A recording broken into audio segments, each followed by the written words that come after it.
Hi friends, Wade Baskin here, Doctor of Physical Therapy, and you're watching this video because you heard that the American Heart Association came out and said, hey, coconut oil is bad for you now, right? And unfortunately, so many of you got confused, and those of you who are using coconut oil, now you've become scared to use it, and that's unfortunate. The nutrition industry got turned on its head with this information.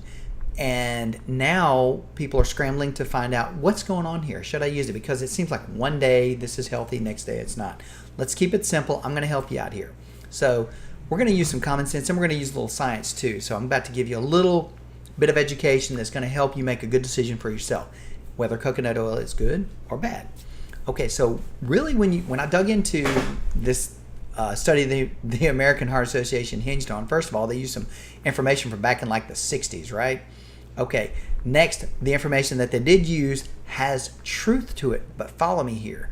They said when you ingest saturated fat, that your cholesterol goes up, right? So that therefore your risk of heart disease must go up. Wrong. As you know, there are two types of cholesterol, right? Your HDL, the good kind, that's the one you want to go up. And then your LDL, the bad kind, right? That's the one you want to be low. However, what they did not mention is that there are two types of LDL, okay? A lot of people don't realize this, and that's okay. We're not, not everybody went to medical school or some type of postgraduate stuff, so, and you depend on your medical professional and your health professional to give you this information. So here I go, I'm gonna give it to you. Two types of LDL, the bad kind, sort of. Here we go.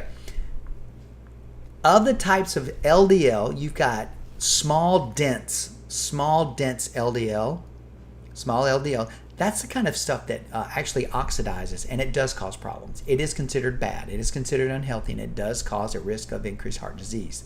Absolutely. Now, there's another type of LDL called large LDL, large fluffy LDL, if you will, and that is considered essential to health. In fact, large LDL is used in the production of vitamin D, certain hormones, bile. So it's considered just as good as HDL. Got it? So actually what happens when you do ingest certain saturated fats, including coconut oil, your HDL goes up and that large LDL, the good kind, goes up.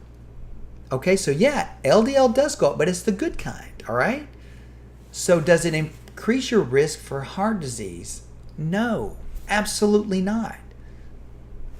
Why did they say it? Because they just wanted to say, they can legally say LDL did go up, but they didn't mention that it was the good kind. So is coconut oil good for you? Yes.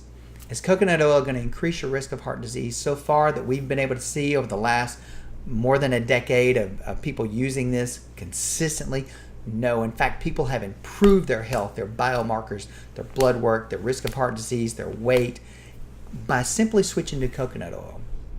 It's a wonderful substance to cook with. It has a very high flash point.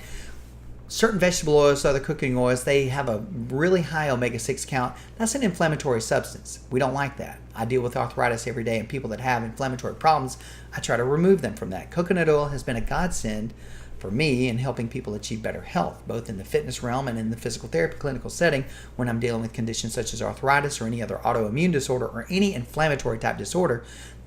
When you have inflammation in your system, you definitely are at risk for coronary artery disease and things like that, okay? So I've not had any issues with coconut oil. I've only seen people improve their health profile, improve their risk profile, their cardiac risk profile, and improve their biomarkers. So I have no personal clinical evidence. I haven't seen it in research, and I have a lot of people smarter than me that also have not seen this happen. So the American Heart Association statement does not have any truth that I can discern from it. And I'm sorry that it's confused you. I'm sorry that but in essence, you've got to look deeper as to why they made that statement. I think it has to do with lobbyists. I think it has to do with other issues involving other companies that want their products promoted more. I don't know. All I can say is I can't find any evidence that coconut oil is bad for you. I can only find evidence that it is extremely good for you in terms of using a fat in your diet. Simple as that. Hope that helps. Please leave your comments below, and hope this has helped you. This is Wade Baskin. Bid you well.